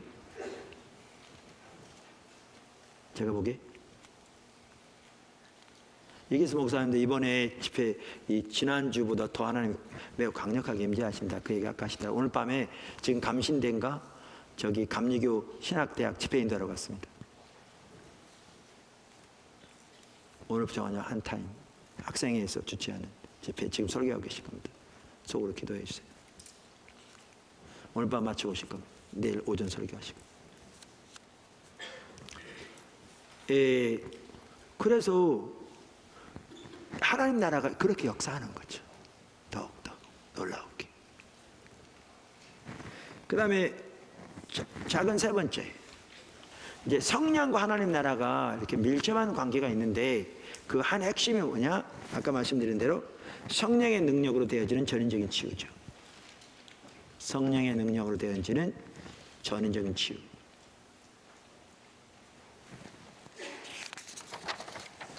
이 부분을 바로 오늘 오전에 살펴본 겁니다. 그렇죠? 이계수 목사님께서. 근데 이 부분을 가장 잘 볼 수 있는 대표적인 성경 구절이 어딘지 아세요? 누가복음 4장입니다. 아마 오전에도 보셨을 거라고 생각합니다. 제가 오전 설교를 못 들었습니다. 누가복음 4장입니다. 예수님께서 이사야서 61장을 읽고 난 다음에 그 약속이 자신의 삶을 통해 성취되었다고 선포하신 거죠. 사실은 그 구절은요, 하나님 나라와 관련해서 아무리 강조해도 지나침이 없을 만큼 중요한 구절입니다. 제가 17절을 읽어보겠습니다. 선지자 이사야의 글을 드리거늘 책을 펴서 이렇게 기록한 데를 찾으시니 곧 주의 성령이 내게 임하셨으니 이는 가난한 자에게 복음을 전하게 하시려고 내게 기름을 부으시고 나를 보내사 포로된 자에게 자유를 눈먼 자에게 다시 보게 함을 전파하며 눌린 자를 자유롭게 하고 주의 은혜의 해를 전파하게 하려 하심이라 하였더라. 책을 덮어 그 맡은 자에게 주시고 앉으시니 회당에 있는 자들이 다 주목하여 보더라. 이에 예수께서 그들에게 말씀하시되 이 글이 오늘 너희 귀에 응하였느니라 하시니 엄청난 내용입니다. 사실 이 구절은 예수님의 사역을 예견하는 구절이고요. C.K. 베로트 그렇게 얘기했고요. 하우드 마셜도 누가와 사도행전에 나오는 전 사역의 청사전이다. 저는 이 구절이 누가와 사도행전에 나오는 예수님의 사역의 패러다임이라고 표현합니다. 정확하게 그렇게 되어 있습니다. 명확합니다. 제 과거에 쓴 책에 나와 있습니다. 여기에 보면 하나님 나라의 성격이 강조되어 있고요. 하나님 나라의 선포가 강조되어 있고요. 그 다음에 이 하나님 나라와 성령의 능력의 관계가 여기에 강조되어 있습니다. 강조되어 있습니다. 하나님 나라는 성령의 능력으로 되어지는데 그 핵심이 뭐냐? 성령의 능력으로 이루어지는 전인적인 치유인 거죠. 전인적인 치유. 여기 나와 있는 거죠. 제가 이 부분에 대해서 조지 레드 박사의 얘기를 한번 읽어보겠습니다. 여기에 놀라운 선포가 있다. 요한은, 그러니까 세례 요한을 말하죠. 종말론적 소망의 성취와 메시아 시대의 도래를 의미할 하나님의 임박한 찾아오심을 알렸다. 하나님 나라가 다가오고 있다고 선포했죠. 그런데 예수는 이 약속이 실제로 성취되고 있는 중이라고 선포했다. 이 묵시적 하나님의 나라가 아니라, 이것은 묵시적 하나님 나라가 아니라, 그러니까 앞으로 다가올 종말론적 하나님 나라가 아니라 현재의 구원이다 그 말이죠. 예수는 청중들에게 더 나은 미래를 약속하거나 그들로 곧 하나님 나라에 들어가게 될 것이라고 확신시키지 않았다. 오히려 그는 담대하게 하나님의 나라가 그들에게 임했다고 알렸다. 하나님의 나라에는 가로 열고 헤르샤프트, 이게 독일 말인데 통치 그 말이거든요. 하나님의 통치 그 말이거든요. 그러니까 그들에게 임했다고 알렸다. 하나님 나라의 현재는 일어난 일이며 사건이며 하나님의 은혜로운 행동이었다. 약속이 예수의 행동 속에서, 이 말은 사역이란 말입니다. 사역 속에서 성취되었다. 가난한 자에게 복음이 전파되고, 포로된 자를 자유케 하고, 눈먼 자를 다시 보게 하고, 눌린 자를 자유케 하는 것에서 성취되었다. 여러분, 이거요, 제가 전인적인 치유라고 말한 게 이게 단순히 육신적인 치유만 말하는 게 아니에요. 왜냐하면 감옥에서 건져냈다, 이건 감옥 가서 예수님이 건져낸 건 아니었거든요. 영적인 걸 포함하죠. 영육 안에 전인적인 걸 말하는 거죠. 전인적인 것을 말하는 거죠. 여기 명확하게. 그러면서 이것은 새로운 신학도, 새로운 개념도, 새로운 약속도 아니었다. 비참한 자들이 복음을 들으며 감옥문이 열리고, 눌린 자들이 자유의 숨결을 맛보며, 눈먼 자들이 빛을 보는 구원의 날이 여기에 왔다라고 선포했다는 거죠. 근데 그것이 뭘로 되어지느냐? 성령의 능력으로 되어진 것입니다. 그래서 하나님 나라와 성령이 밀접하게 관계가 있는데 그 하나님 나라가 되어질 때, 그때 뭐죠? 그러니까 하나님 나라가 우리에게 임할 때 나타나는 것도 하나가 뭐냐면 성령의 능력으로 전인적인 치유가 일어나는 거죠. 이런 영혼이 구원받고 압제당하지 자유케 되고, 눈먼 자들의 눈을 뜨게 되고, 영적인 눈먼 자들의 눈을 뜨게 되고 등등 전인적인 치유가 일어나는 거죠. 육신적인 치유를 포함해서. 이 말은 모든 믿는 사람 모든 병이 다 치유된다, 그 얘기는 아닙니다. 되어지는 거죠. 근데 저는 여기서도 중요한 게 뭐냐 하면 하나님의 임재와 밀접한 관계가 있다는 거예요. 뭐냐 하면 하나님의 임재가, 하나님께 성령 안에서 우리에게 오셔서 지금 운행하고 계신 걸 의미하거든요. 성경에 보아도 하나님의 임재와 하나님의 능력은 같이 갑니다. 같이 가요. 여기에서. 그 둘이 밀접한 관계가 있어요. 여러분, 하나님께서 이스라엘 백성도 애굽에서 건져내신 거, 그게 하나님 나라의 사건은 아니었지만 하나님 나라의 예시였거든요. 매우 좋은, 살펴본 대로 교회에서 살펴봤는데, 근데 거기에 보면요, 신명기 4장 37절에 이렇게 얘기해요. 여호와께서 내 조상들을 사랑하신 거로 그 후손인 너를 택하시고 큰 권능으로 친히 인도하여 애굽에서 나오게 하시며. 뭘로 인도하셨다고요? 큰 권능으로. 그 다음 어떻게 해요? 친히. 그러니까 우리말에 이렇게 되니까요, 큰 권능으로 친히 이렇게 되니까, 아니 하나님이 친히 큰 권능을 했다고 그러지 않느냐, 이렇게 이해할 수 있어요. 근데 우리말에 친이라고 번역된 이 단어가 하나님의 임재라는 뜻이에요. 이 단어가 하나님의 얼굴이라는 뜻입니다. 하나님의 임재라는 뜻이에요. 그래서 NIV 성경에 보면 이렇게 나오죠. He brought you out of Egypt. 너희를 애굽에서 건져내셨다. By His presence, 그분의 임재와 and His great strength, 그분의 강한 힘으로, 이렇게 임재와 능력으로. RSC 성경도 그렇게 말하고 있어요. 애굽에서 건져냈다고 말해서 with His own presence, 그분 자신의 임재와 by His great power, 그분의 큰 능력으로. 여기에 보시면 그러니까 하나님의 임재가 계신 곳 하나님의 능력이 같이 갑니다. 하나님의 임재가 능력이 같이 가요. 저는 그래서 하나님의 임재가 함께 할 때, 그러니까 아까 얘기가 똑같은 얘기를 해요. 하나님의 임재는 매우 강하게 함께 하고 계신데 그 얘기는 하나님의 능력이 와 계시다는 얘기잖아요. 뭔 말인지 모르시겠다. 하나님의 임재 안에 하나님의 능력이 함께 하신다니까요. 이게 같이 가요. 이 둘이 성경에 보면. 그러니까 그 뭐죠?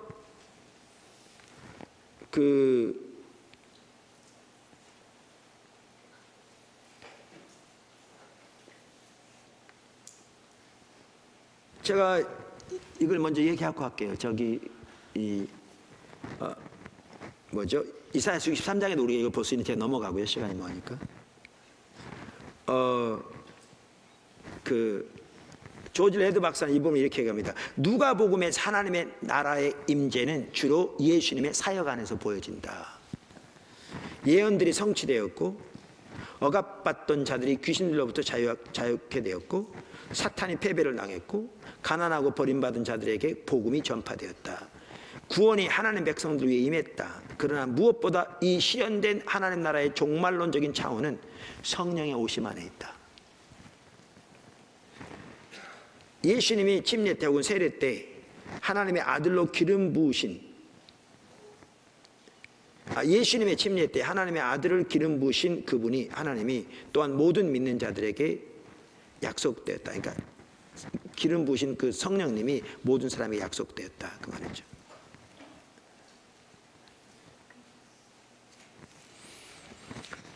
제가 아까 말하고자 하는 게 뭐냐면 이 뜻이에요. 하나님의 임재와 하나님의 능력이 같이 가거든요.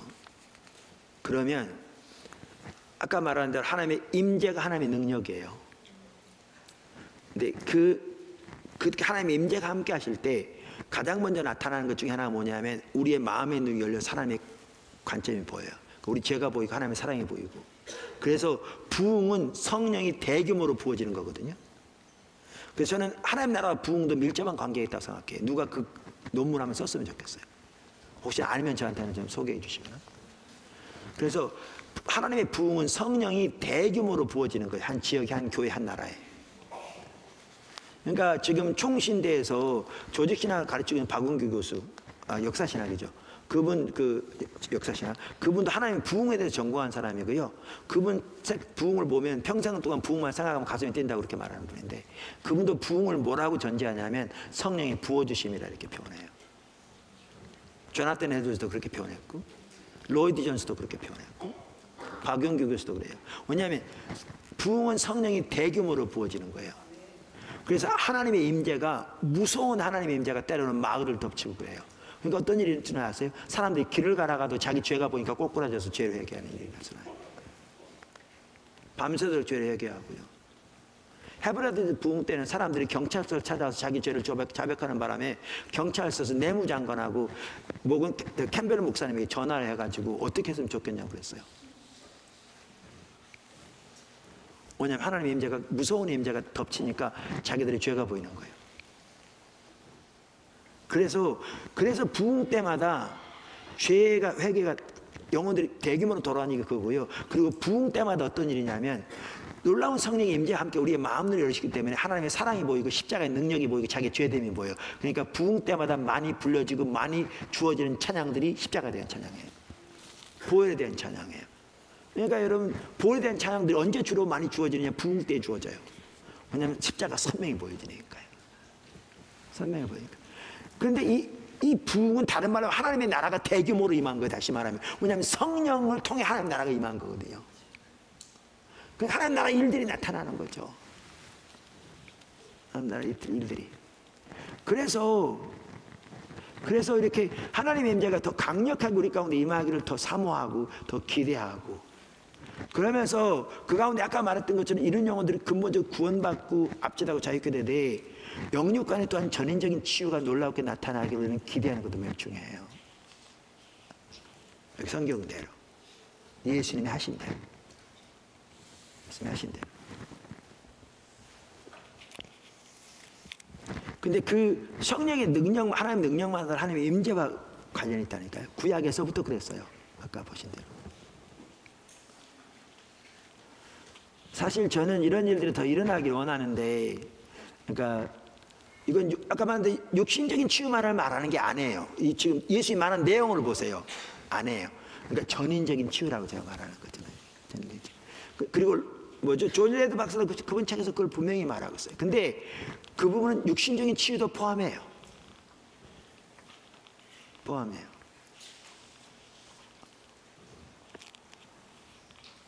저는 이런 일도 자주 있었으면 좋겠어요. 우리 여기 계신 건지 모르겠는데, 지난주에 오셨는지 모르겠는데, 한 분이 여기 뭐죠?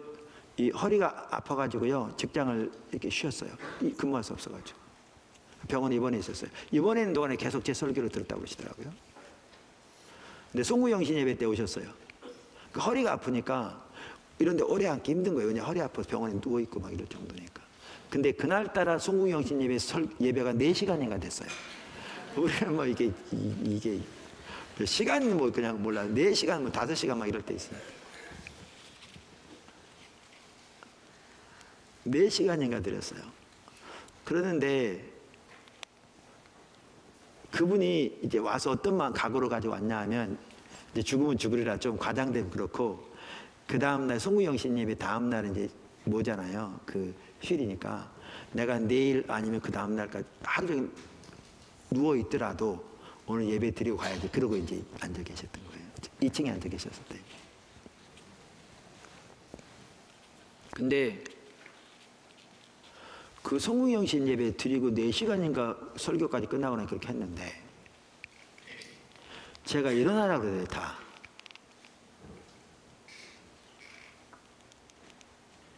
자리에서 앞에서. 근데 제가 일어나라고 그랬으면 제가 그냥 일어나라고는 안 그랬을 거거든요. 그랬더니 옆에 있는 가족들이 같이 왔는데 눈치 보는 거죠. 엄마 큰일 났다는 거죠. 이제. 가만히 앉았으려는데 그분이 일어났는데 그 순간 허리가 치유됐어요. 완전히.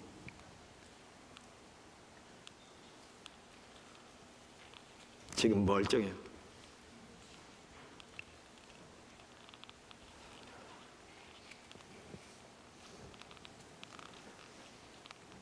여기 계신 분인가?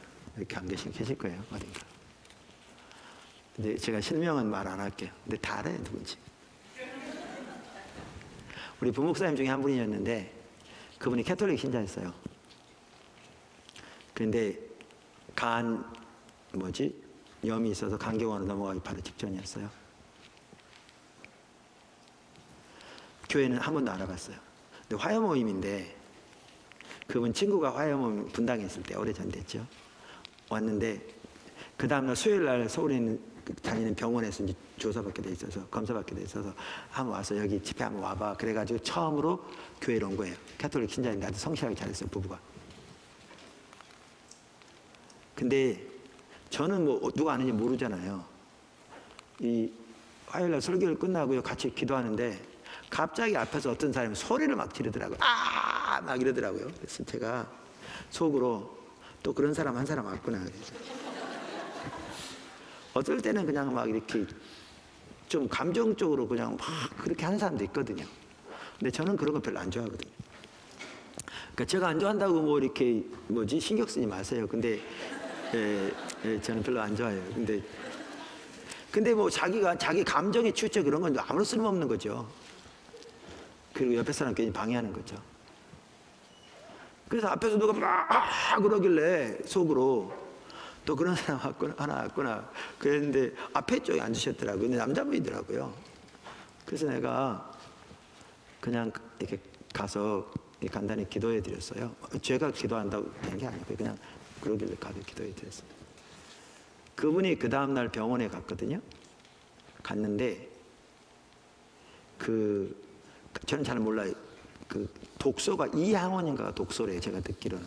근데 그 독소가 사라져 버렸어요. 면역은 아직 안 생겼는데요. 그래서 그분 이렇게 오셔서 신학하고 목사님 섬기다가 지금 교회 개척해서 잘 섬기고 있어요. 뭐 그 외에도 이런 일이 있지만 저는 아까 말한 대로 하나님의 나라가 우리 가운데 강력하게 역사하셔서 그 임재 앞에 우리의 존재 자체가 사로잡힘을 당하고 그 하나님의 사랑에 우리 자신이 보여지고 회개하고 돌이키고 구원받고 근본적 삶이 주님께 드려지고 뿐만 아니라 우리가 전인적으로 회복되는 그런 역사가 있었으면 좋겠어요. 더. 근데 그 모든 게 뭐와 관련되느냐? 하나님의 성령과 관련돼요. 하나님이 의도하신 교회의 모습 아까 보셨어요? 구약의 지성소보다 무한정토 위대한 하나님의 임재와 영광의 창고라고 그러잖아요.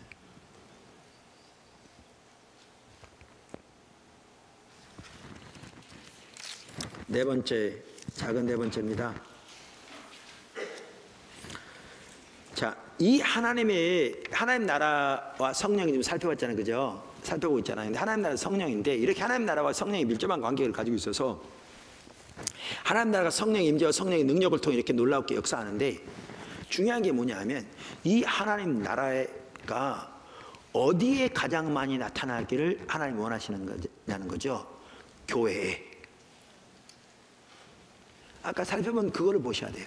아까 하나님 나라와 교회의 관계를 살펴봤잖아요. 그죠? 그러면 교회는 하나님 나라가 아니다. 하나님 나라가 교회를 창출한다. 그러면서 소명 세 가지를 말씀드렸죠. 교회는 하나님 나라를 증거한다. 교회는 하나님 나라의 도구이다. 그러면 다 설명드렸어요. 교회는 하나님 나라의 관리자다. 그러면 이 말은 뭐냐면요, 이거 같이 연결해 보면 하나님께서 이토록 놀라운 하나님의 나라의 역사를 행하시되 어디에서 그것을 가장 행하시기를 기뻐하시는가? 교회 안에 교회를 통해서. 이게 하나님이 의도하신 신약의 교회예요. 교회 안에 교회를 통해서. 교회 하나님과의 관계를 생각해 보시라고요. 그런데 여기 한 가지 또 중요한 게 있어요. 그게 뭐냐 하면 교회에 있어서 가장 중요한 것은 모이는 거예요. 중요한 것 중에 하나가 뭐라고요? 모이는 거예요. 모이는 거예요. 그러니까 교회는 한편으로 모일 때가 교회예요. 모일 때가. 제가 쓴 기초성경 공부 3권인가 교회 중심적인 신앙에서 그걸 교회 정의랑 다 써놨을 거예요. 우리가 교회를 에클레시아라고 그러잖아요. 근데 많은 분들이 에클레시아 그러니까 헬라어거든요. 에클레시아 그러니까 에크는 from, out of 그 뜻이에요. 으로부터. 그러니까 클레시아는 칼레오로부터 어근이 같잖아요. 그러니까 부르다 그러니까 무엇으로부터 불러내다. 그래서 그걸 그대로 해석해가지고 교회에는 세상으로부터 불러낸 자들이라 그러는데 그건 너무나 제가 보기에는 너무나 과대하게 해석한 거고요.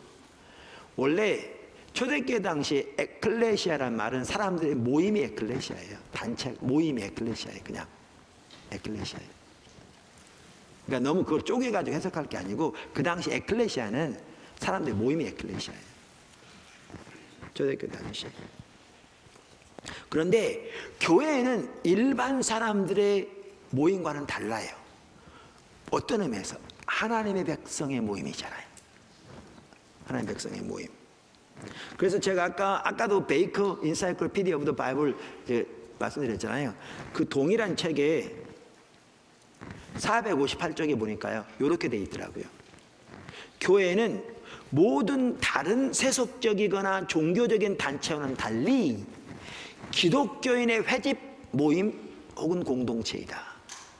기독교인의 회집 모임 혹은 공동체이다. Christian Assembly Gathering Community이다. 이렇게. 자 보세요. 잘 들어보세요. 성도들의 모임이 교회이기 때문에 아멘. 모임이라니까요. 그러니까 아까 말씀드렸죠. 모임, 회집, 공동체. 기독교인이. 교회는 성도들의 모임이 교회이기 때문에 교회에서 가장 중요한 부분 중 하나는 뭐예요? 모임이에요. 모임이에요. 그 사도 바울은 고린도서 11장 18절에서 뭐라고 그러냐면 너희가 교회에 모일 때, 우리만 성경에는 뭐라고 했냐면 너희가 교회에 모일 때 이렇게 돼 있어요. 교회에 모일 때. 근데 RSV 성경은 문자적으로 해석하는데 이렇게 초점을 준 성경이거든요. RSV 성경, NIV 성경, ESV 성경 등은 요거를 뭐라고 번역하고 있냐면 교회로 모일 때 이렇게 번역하고 있어요. 뭐라고 번역하고 있다고요? 우리말로 직역하다면 교회로 모일 때 이렇게 번역하고 있어요. 그래서 그 구절을 보아도 알 수 있듯이 교회는 어떤 의미에서는요, 모일 때가 교회예요. 뭐라고요? 교회는 모일 때가 교회예요. 모일 때가. 그런 구절을 보아도 알 수 있어요. 그래서 아까 말씀드린 그 인사이클로피디아 오브 더 바이블 458쪽에 보면요, 이렇게 말해요.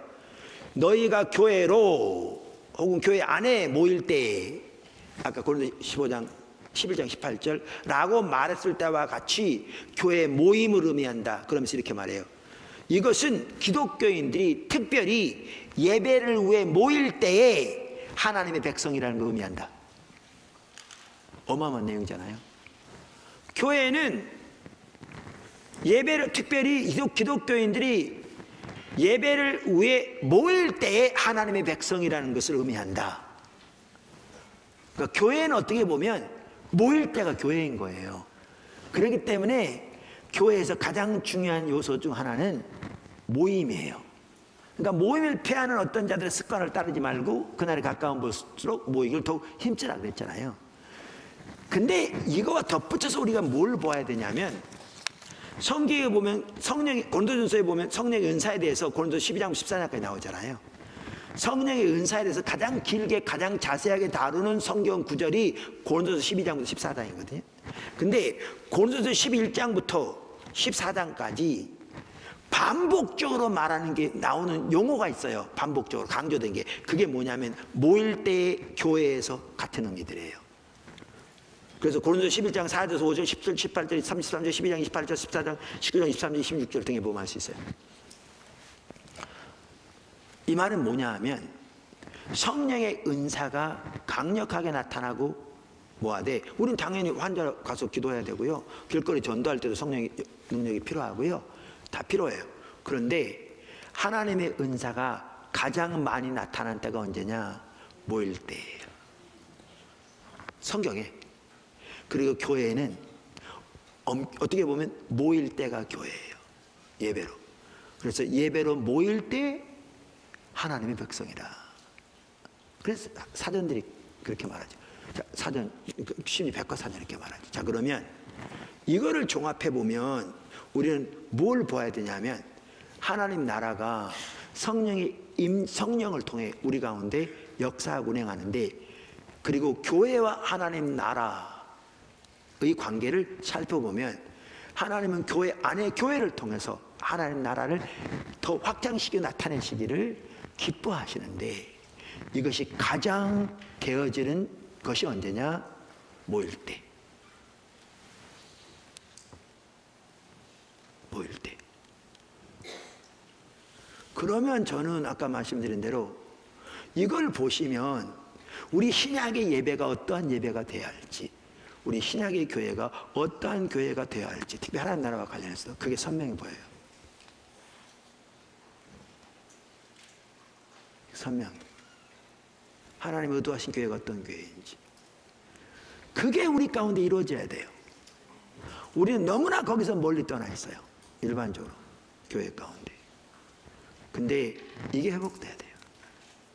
근데 이게 이제 우리는 많은 경우에 이제 목사님들이 목회 이렇게 많이 이렇게 침체되고 그러면 성령의 능력만 받으면 될 줄 알고 가서 주세요 그래서 은사나 능력이 나타나고 뭐 기도하면 사람들 뻑뻑 나가 떨어지고 그렇게 되기를 추구하는 경우가 많거든요. 근데 그렇게 안 됩니다. 많은 분들 해보셨어요. 지금 더 이상 안 되는 걸 알잖아요. 중요한 건 뭐냐 하면 하나님 나라를 보셔야 합니다. 그래서 지금 근데 이 하나님 나라가 우리 가운데서 그렇게 역사하기 위해서는, 그러니까 교회가 철저하게 십자가의 복음에 세워져야 합니다. 그래서 예수의 터위. 제가 식사하면서 오늘 교수님하고 잠깐 제가 오늘 오후 강의는 못 들었습니다. 목회를 하다 보니까 편플러스 하면서도 처리할 일들이 많이 있어요. 그래서 오늘도 돈이 억대로 나가고요. 건축 인간 몽땅 탕탕 털어가지고 잔금 다 줬고. 내일 서울 쳐서 잔금 나가야 되는데 돈이 아직 모자라고.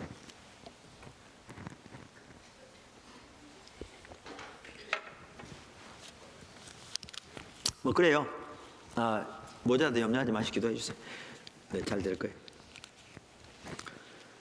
예, 거의 다 채워졌고요. 뭐 이렇게 이제 전축 헌금에서는 모자란데 일반 재정에서 어떻게 뭐 또 이달 이자도 나가야 되고 2주간에 2차례 걸쳐서. 그거 신경 쓰지 마세요. 우리 포도감 성도님들 기도하시고 여러분들.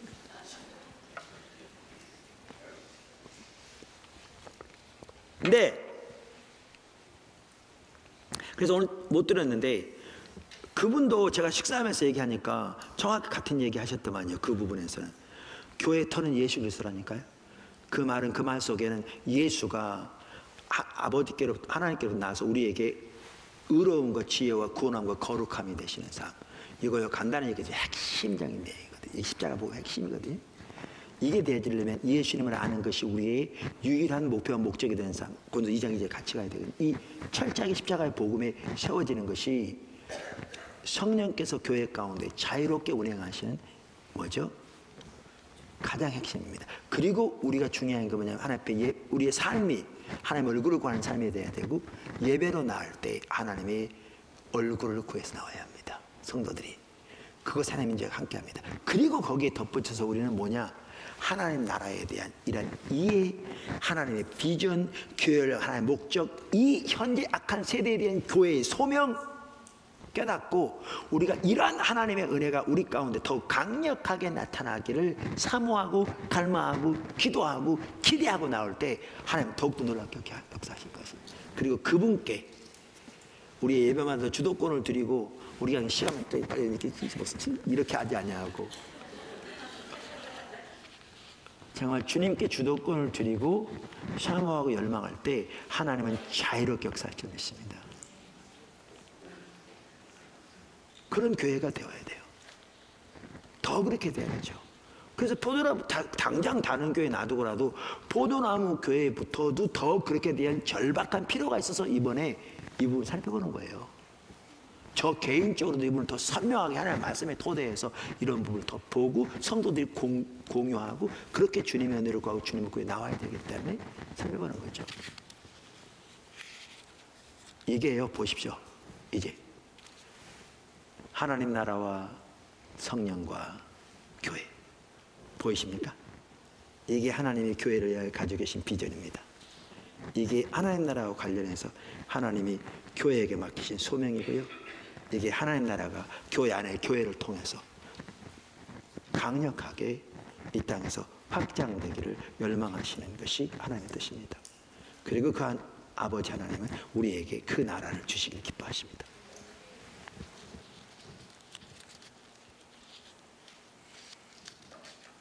우리의 섬기는 모든 교회가 이렇게 하나님 나라에 이렇게 관련해서 이렇게 세워지고, 이렇게 세워질 때 하나님의 부흥이 임하고 그 부흥이 또 이 나라 전체에 또 확산되어지는 그런 축복이 있기를 간절히 축원합니다. 아멘. 설교 마쳤습니다.